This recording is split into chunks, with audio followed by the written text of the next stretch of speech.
Quando a gente olha para a estratégia que vocês ajudam a construir, em relação a como que eu consigo aprender melhor sobre a parte comportamental do meu usuário, quais são as estratégias que a gente precisa aplicar? Como é muitas vezes esse processo de conversar com o usuário e a partir dos insights que eu vou captar, seja qualitativamente, seja quantitativamente, pensar como eu vou priorizar esse meu roadmap de produto, meu roadmap de engenharia, o que de inovador eu preciso colocar como prioritário, porque se tudo é prioridade, nada se torna prioridade. Só que pra gente priorizar, a gente precisa de bons dados e para ter bons dados, a gente precisa conversar e estudar o comportamento do usuário.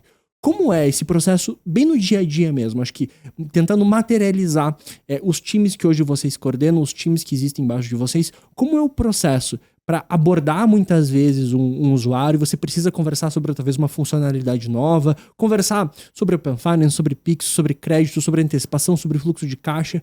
Como é esse processo de abordagem e construção de uma conversa por ele, pelo usuário? Você tá fazendo aquele processo, gastando aquele tempo pelo usuário. Como que isso é feito hoje em dia e como que isso se traduz na estratégia da companhia de vocês? Essa é uma excelente pergunta. E enquanto você estava falando, isso me lembrou um livro que eu acho que todo bom produteiro deveria ler, que é o The Mom Test, que é o teste da mãe em português.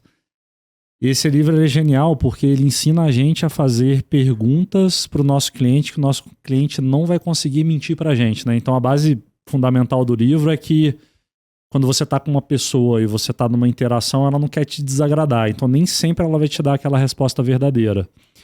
E o livro usa esse gancho para a gente fazer a diferenciação entre o que é um problema e o que é um problema relevante. E aí o livro nos ensina lá que problema é tudo aquilo que dói no cliente, ele relata como uma dor, mas o que é um problema relevante, no qual um time de produto precisa atacar, é se ele é capaz de gerar valor com aquela iniciativa ou com aquele produto. Como que você consegue medir se você consegue gerar valor? São basicamente de duas formas.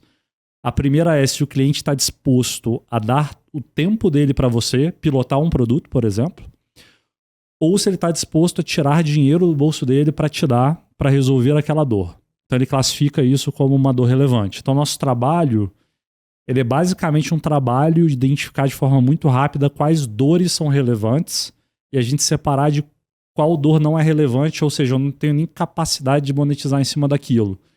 Esse conceito ele é importante porque ele estimula o time de produto a estar atento às oportunidades que a gente deveria estar atacando agora.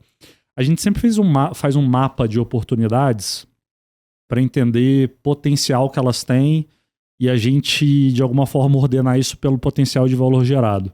Mas é na conversa com o cliente que a gente vê aonde dói e aonde ele já topa um piloto com a gente. Então a gente tem um piloto hoje que está rodando com o cliente que ele é fruto desse processo.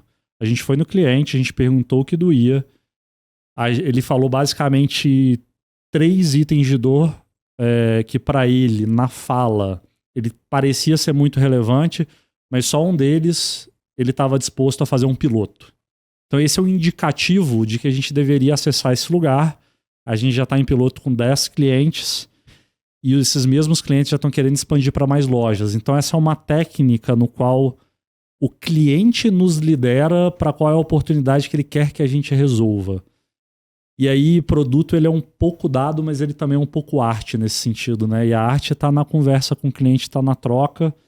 Por isso que eu sempre faço questão do meu time, das pessoas que entrevistam os clientes, estarem lá presencialmente, porque coisas até como o cliente se comporta mediante uma pergunta, se ele fica incomodado, se ele se empolga, dá informações pra gente do que a gente precisa fazer.